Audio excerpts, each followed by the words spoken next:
tonight's Lockhorns at Old Trafford on Tuesday. England international Wayne Rooney should play despite missing training on Monday morning with a knock. Johnny Evans should also be available despite a tight hamstring, although fellow defender Chris Smalling has definitely been ruled out due to a foot injury. It's a game which we recognise as a real European game in the history of Benfica and ourselves, and the number of great games they had in the past, of course, always sticks in your memory bank.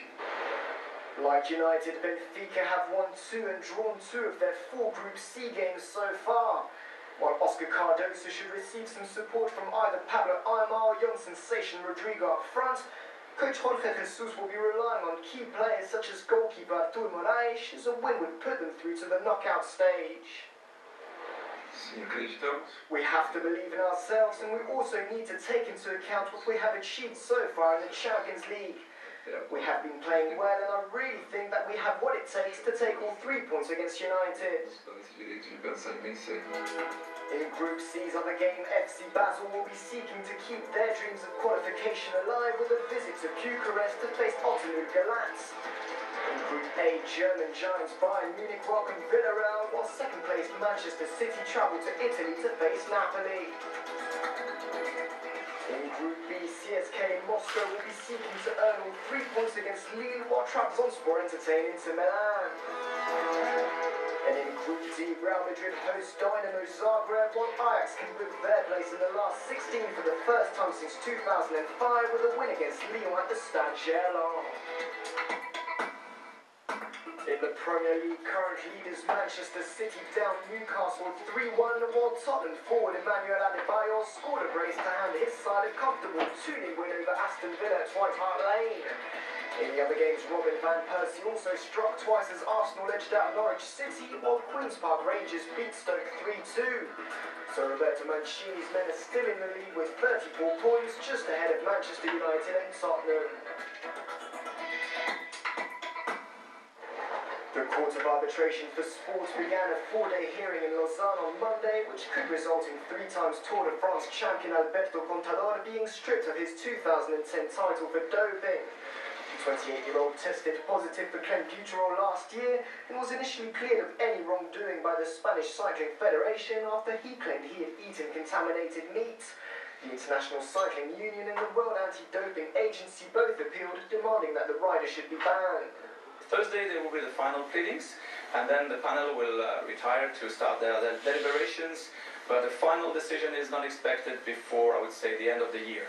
If found guilty of doping, the Saxo Bank rider, who was accompanied by brother and manager Fran Contador and a team of elite sports lawyers, faces losing his latest Tour de France title, as well as a 2-year ban from cycling.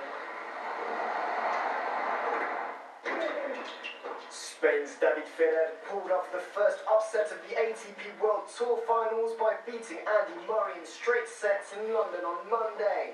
Ferrer, ranked 5th in the world, had lost his last 4 meetings with the Scots, but produced a stunning display to secure the win and set the pace in Group A.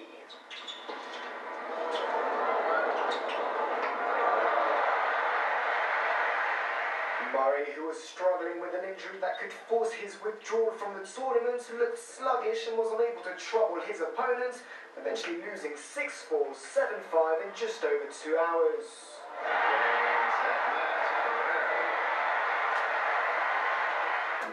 And in Group A's other game, world number 1 Novak Djokovic opened his ATP World Tour Finals campaign with a hard-fought win over Thomas Berdych. The 24-year-old conceded the first set before stepping it up a gear in the second and the third, eventually winning through 3-6, 6-3, 7-6.